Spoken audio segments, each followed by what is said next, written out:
मैं हूं आशुतोष, आप देख रहे हैं टेलीकास्ट न्यूज़।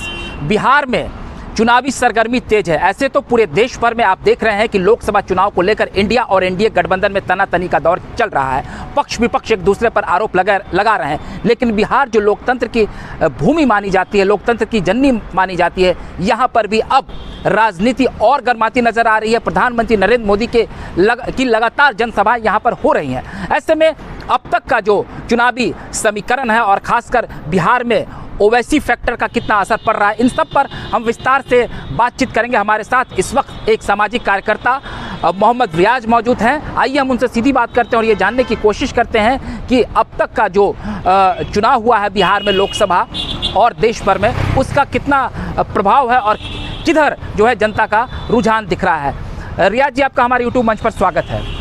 ये बताइए कि जो इस बार बिहार में ओवैसी की पार्टी AIMIM भी चुनाव लड़ रही है, तो और ख़ासकर अगर हम एमआई समीकरण की बात करें तो जिस तरीके से वो राजद के फेवर में जाता दिखता है, तो ऐसे में वो चुनाव लड़ रहे हैं, तो क्या राजद को नुकसान होता हुआ दिख रहा है, इंडिया गठबंधन को नुकसान होता हुआ दिख रहा है ओवैसी की पार्टी के आने से?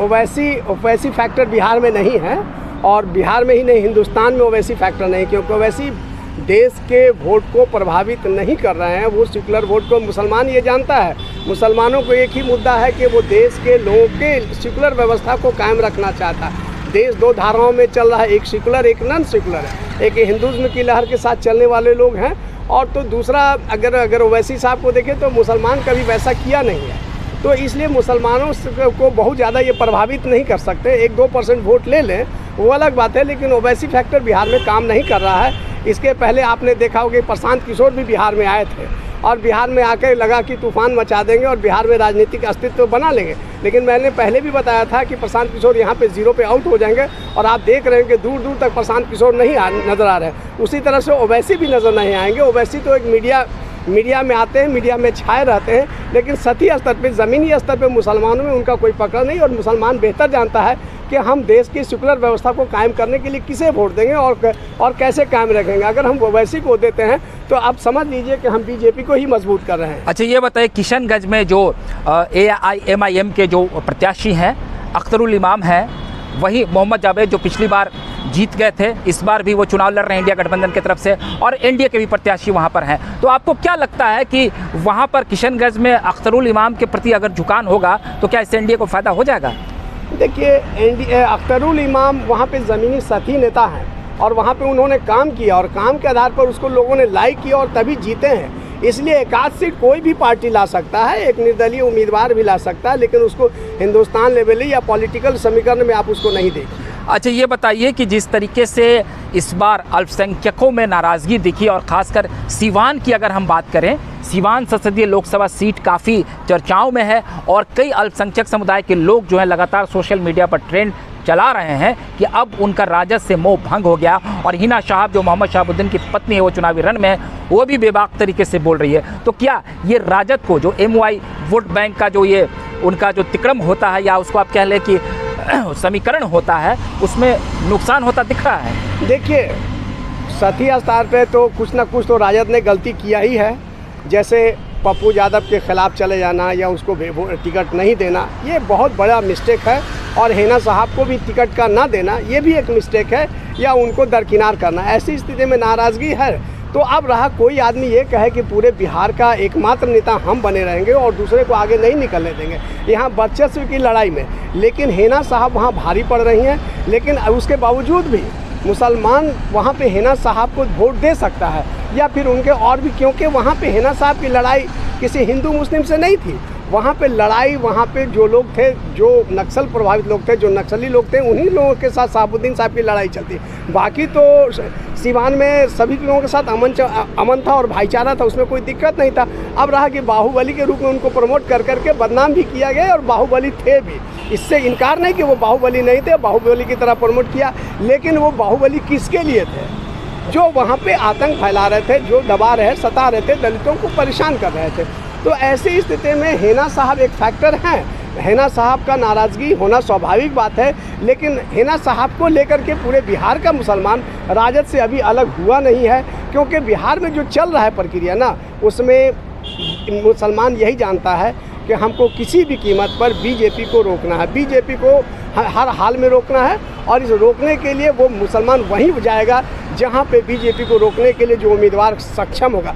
मुसलमान कोई कॉम्युनल संस्था नहीं है, वो कॉम्युनलिज्म नहीं फैला रहा है। जिस तरह का हिंदू और मुस्लिम करके एक लोग जो है वो वोट ले रहे हैं, वैसा मुसलमान नहीं कर रहा। मुसलमान सिर्फ ऐसे फोर्सेस को रोकना चाहता, और ऐसे फोर्सेस को रोकने हाल में एक ने देखा कि भगवा पहन कर के हिना साहब जा रही, तो ये उनका स्टेप गलत होगा।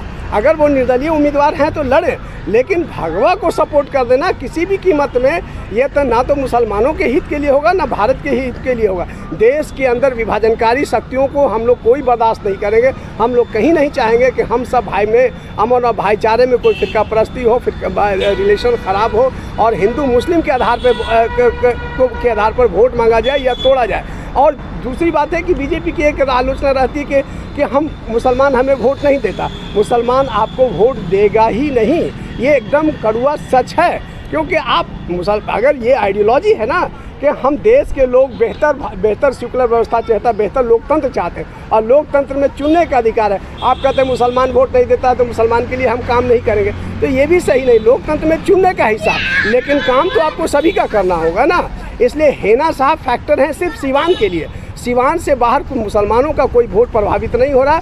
और आज के डेट में राजद के साथ इसलिए है कि कांग्रेस यहाँ पे हाशिए पे है। कांग्रेस के लोग बिहार को एकदम खाली छोड़ रखा है। अच्छा, ये इस दिन कांग्रेस अगर चला आएगा तो ऐसा नहीं है, आपके जो राजद के जो नेता हैं तेजस्वी जी वहाँ कमज़ोर पड़ने लगे, लेकिन कांग्रेस चाह भी नहीं रही कि अभी तत्कालिक डिस्टर्ब करना चाहें।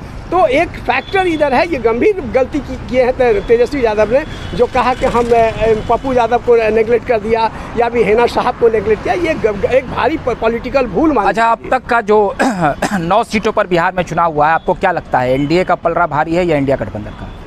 देखिए, अभी नेक टू नेक लड़ाई चल रही है और नेक टू नेक में एक वो लोग हैं जो बीजेपी के लिए पूरी तरह से समर्पित हैं। वो कुछ भी हो जाए, देश की कोई भी व्यवस्था खराब हो, देश कहीं चला जाए, वोट हम एनडीए को ही देंगे। तो एक ऐसे लोग हैं और एक वो लोग हैं जो देश की तमाम व्यवस्थाओं का, आप कहिए पटना शहर, तो पटना शहर में कोई भी खड़ा हो जाए बीजेपी ही जीतेगा, ये एकदम फैक्ट है। अच्छा, ये बताइए, जो ओवैसी ने 11 सीटों पर अपने प्रत्याशी को उतारा है, क्या उसका प्रभाव नहीं पड़ेगा और एनडीए को फायदा होता दिख रहा है? नहीं, कोई प्रभाव नहीं पड़ेगा।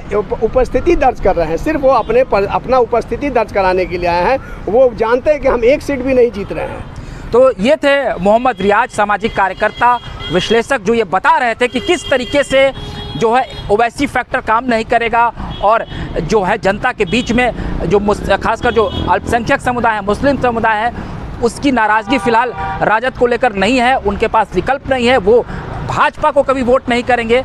तो ऐसे में चुनाव का जो अभी तीसरा चरण है और जिस तरीके से 7 चरणों में बिहार में चुनाव हो रहा है, सभी राजनेताओं को अभी और जोर आजमाइश करनी पड़ेगी और वोटों में जो विभाजनकारी राजनीति होती है उसको और सक्रिय करना पड़ेगा ताकि इंडिया गठबंधन एनडीए को हरा सके और एनडीए इंडिया गठबंधन को हरा सके। आपको हमारा ये वीडियो अच्छा लगा हो तो उसे थोड़ा प्यार दे दें, फेसबुक पेज को भी हमारा आप फॉलो कर दें और हमारे यूट्यूब को सब्सक्राइब कर दें। अगली बार हम फिर नए वीडियो के साथ हाजिर होंगे, तब तक के लिए आप हमें इजाज़त दीजिए। बहुत बहुत धन्यवाद।